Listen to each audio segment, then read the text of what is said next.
Максим Ильич, скажите, вот я бы хотел, чтобы в соответствии с вашим научным трактатом вы оценили слово «движение».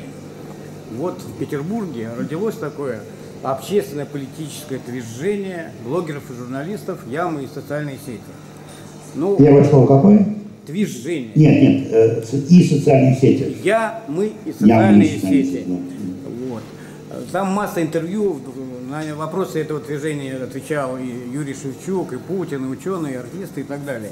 Но вот я по поводу слова «движение». Это понятно, что произошло от главных площадок российских блогеров, это от Твиттера и, естественно, живого журнала ЖЖ. Но оно напоминает и русское слово «движение». И когда сочетание общественное и политическое движение, вот блогеры все это понимают, и в нем уже свыше 1000 членов, и филиалов в городах открылись и так далее. Это какое-то единение людей, которые вот, пишут в социальных сетях и так далее. Но вот чиновники, они обращаются и говорят: а не пора ли вам ваше движение официально зарегистрировать? На что руководители отвечают: так у нас не движение, у нас движение. Первый Т, что ли?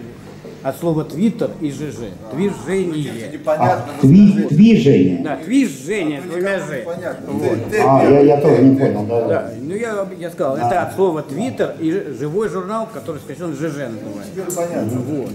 И вот это слово, это что, хулиганство или... Нет, это языковая игра, которая очень много в интернете. Это языковая игра. Ну вот с тем же ЖЖ огромное количество разных игровых слов. Я вспомню, может быть, несколько. Например,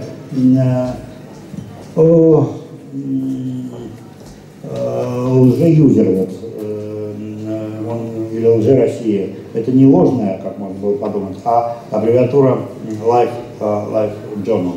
Или ЖЖ уже самой, скажем, Гришковец создает книжку под названием «Жизнь» с двумя «ж». Он играет с этим, и это совершенно нормально. Это, с Твиттером я действительно в первый раз вижу, что это как-то так играют.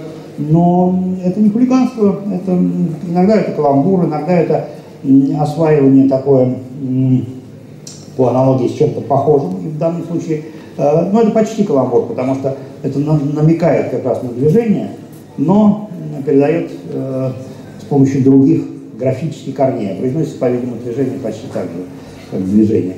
Так что, нет, это безусловно, языковая игра, которой сегодня очень много в интернете, не только в интернете. А оценить, удачно она или неудачно, ну как ты оценишь? Это скорее надо посмотреть, выживет это слово или нет. Я не думаю, оно немножко громоздкое, чтобы укорениться в языке, но...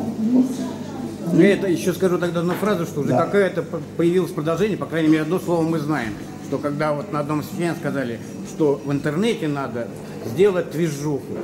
Вот похоже на русское слово «движуха». Движок? Ну, я знаю, что вот, на самом деле в молодежном жаргоне популярно слово «движуха», но что ж, ну, надо сделать... Нет, это игра, которая вполне существует. Другое дело, что она, как правило, не переходит в литературный язык. Эта игра в основном происходит в жаргонах. И в жаргонах это естественно. Поэтому довольно странно, если бы это слово укоренилось в литературном русском языке. Это меня бы удивило. А то, что такие слова появляются, это только хорошо. В русский язык чем хорош, что, говоря современным языком, он очень креативный. Ну или творческий, если говорить более привычно. В русском языке огромный потенциал, в частности, не в этом случае, но вообще говоря, я всегда подчеркиваю, что мне говорят, что в английском там 500 000 слова издано, в русском гораздо меньше.